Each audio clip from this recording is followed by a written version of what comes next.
Lots of stuff going on in the shop today. But one big thing I want to show you guys, we're working on a Subaru project. Marcus has been working on this thing for a while. This is a full motor build.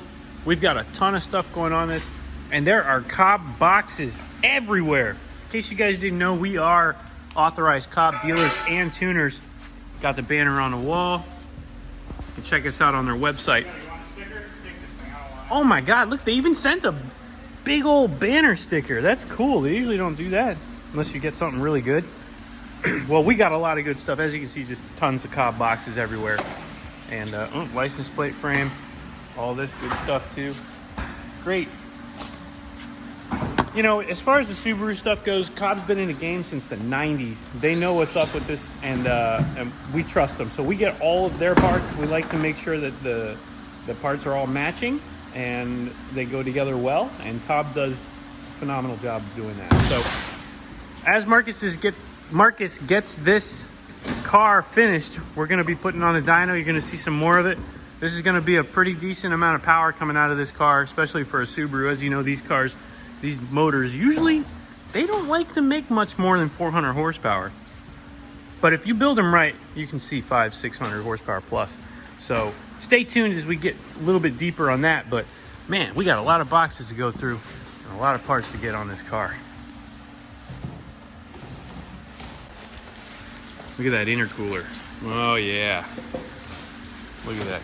Got the whole kit here. This comes with a frame for it and all to take the bumper support out and make room for it.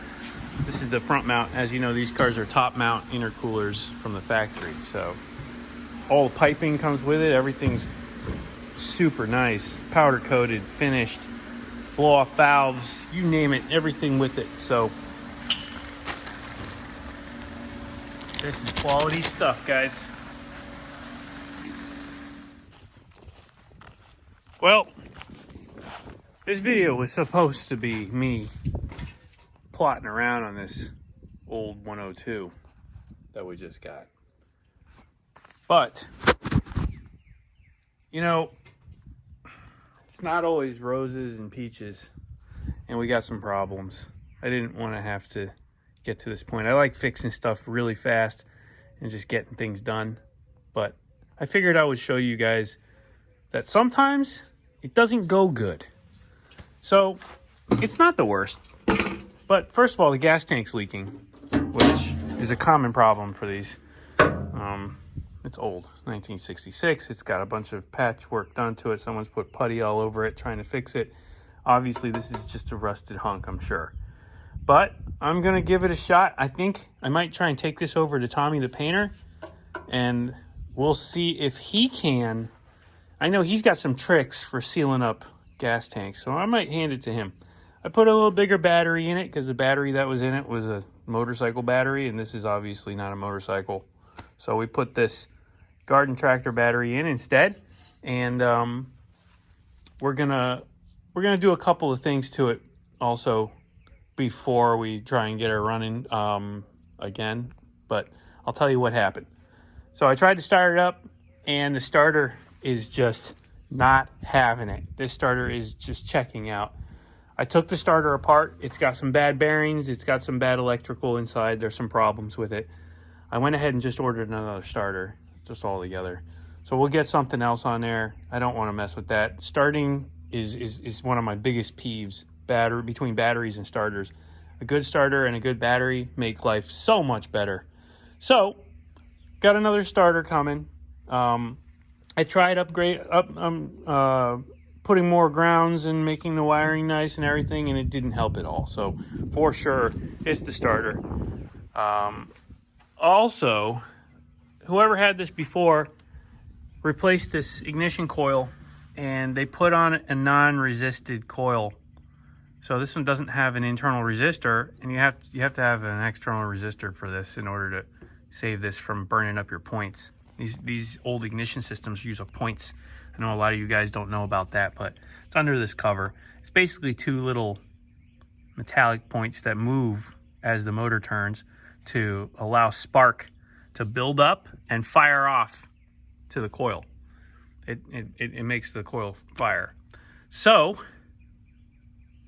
if you use a non-resisted you use a non-resisted coil, it'll unload a ton of power through the points, a lot of current through the points, and it'll burn them up real fast. And this one did show signs of melting already, so hopefully we saved it just in time. I'm gonna go ahead and replace this. I have a resisted coil coming, and that's gonna be the right coil for this ignition system. So the next part, after we get the tank sorted and that ignition system sorted and the starter sorted, the carburetor. It doesn't look like 1966. I mean, it appears to be the correct carburetor, but definitely not original. So something, I'm hoping it's not some Chinese junk. I'm gonna take it apart and go through it. It's full of rust and all kinds of crap. I tried to get this thing running, and I had a hell of a time. So I couldn't even make a video of it now running. I'm gonna get that carburetor off of there and see if I can clean it out. Hopefully we can save it so I don't have to replace it. I hate replacing old stuff if it is the old stuff. But we'll do what we gotta do. Also the exhaust, that's not gonna cut it. Gonna have to get something on here. The guy did give me like an exhaust stack to go on it, but the piping doesn't match up with it, so I'm gonna need something else. If I turn this way, it's gonna be under the cover, and I need it to be out here to clear the cover. Otherwise, I'd have to go straight through the hood, which I don't want to do. There is some other exhaust options to go straight through here. Something like that. Either way, this too short of an exhaust like that is not good for it, so we're gonna do something different there. Other than that, though, if you can get around all those stupidities. I added a switch here, or not a switch, a button for starting. So the key is missing, and it was using a screwdriver, but that's annoying. So I just wired it to a button instead. And it's got a toggle switch for on and off. It had that already because I think that this is some kind of a different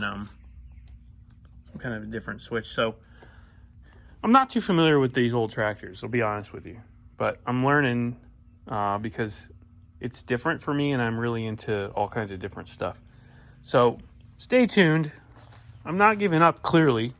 This is just the beginning. But I wanted to show you guys that it isn't always sweet stuff. There's some bad stuff that happens, and you got to be patient with these old machines, because I mean, they've been patient. They've been sitting around for 60 years. So who am I to tell them that they have to do what I want them to do? We'll get it going. I really am excited to be able to use this thing. I am impressed by how heavy duty it is, and I know that old school machinery like this just blows new school stuff out of the water as far as strength and reliability. So we'll get those basics taken care of, and we'll see. I think the motor's fine though. It's just old, and if it's not, oh well. Yeah, it's an easy motor to work on. So we'll get this thing tip top. Stay tuned, and I hope you guys are as excited as I am for these things. I want to give a shout out to Cody. You know who you are. You're on there. Cody hooked me up with a couple of other tractors that I might go and pick up soon. So we'll just see. Stay tuned for that. Either way, this is really looking like it's going to do the job once we get it running. As far as just straight up beefiness, it's an absolute animal. Okay, well, I'm not going to give you too much filler, so I'll see you guys in the next one on the farm.